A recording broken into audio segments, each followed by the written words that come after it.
RTS Info, Brigitte Rourty. La Suisse comptait hier 4262 cas supplémentaires de coronavirus en 24 heures. Selon les chiffres de l'Office fédéral de la santé publique, durant les dernières 24 heures, les résultats de plus de 22 500 tests ont été transmis, indique l'OFSP. Le taux de positivité s'élève à 18,88%.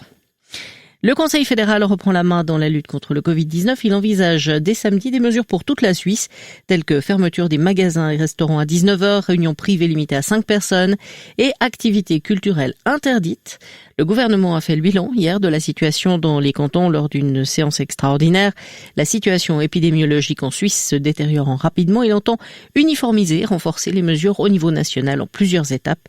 Il a lancé une consultation auprès des cantons.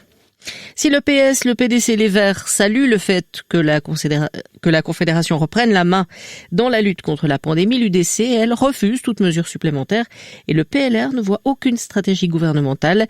Le groupe UDC estime que le gouvernement n'a pas à interférer dans la souveraineté des cantons, d'autant plus que la situation sanitaire n'est pas la même partout. En France, le parquet national financier a requis hier 4 ans de prison, dont 2 avec sursis, à l'encontre de l'ancien président de la République, Nicolas Sarkozy, jugé pour corruption et trafic d'influence dans l'affaire dite des écoutes. L'accusation a demandé les mêmes peines pour l'ancien haut magistrat Gilbert Azibert ainsi que pour Thierry Herzog, avocat historique de l'ancien chef de l'État, demandant pour ce dernier qu'elle soit assortie de 5 ans d'interdiction professionnelle. Le verdict sera rendu demain. Le Royaume-Uni et l'Union européenne ont aplani hier leurs différends sur l'Irlande du Nord, levant un sujet de dissension, et ce, avant un déplacement crucial de Boris Johnson à Bruxelles pour sortir les négociations commerciales post-Brexit de l'impasse. Il doit y rencontrer aujourd'hui la chef de l'exécutif européen, Ursula von der Leyen.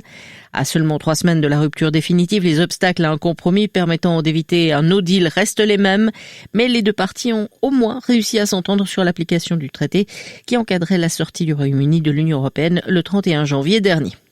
En hockey sur glace, enfin en National League, Genève Servette s'est défait de Fribourg-Gotteron 4-3 après les tirs au but.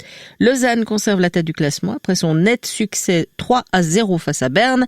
Ambri Piotta a dominé Davos 6-2 et en Swiss League, succès de la Chaux-de-Fonds 5-3 sur Grasshopper. Ajoa a battu Turgovie 1-0 et Sierre s'est imposé à Langenthal 6-2.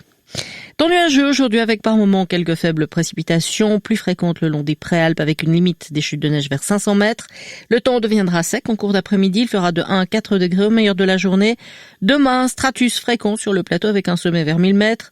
Au-dessus et dans les autres régions, assez ensoleillé d'abord, puis passage nuageux en augmentation à partir de l'ouest. 0 à 4 degrés au mieux.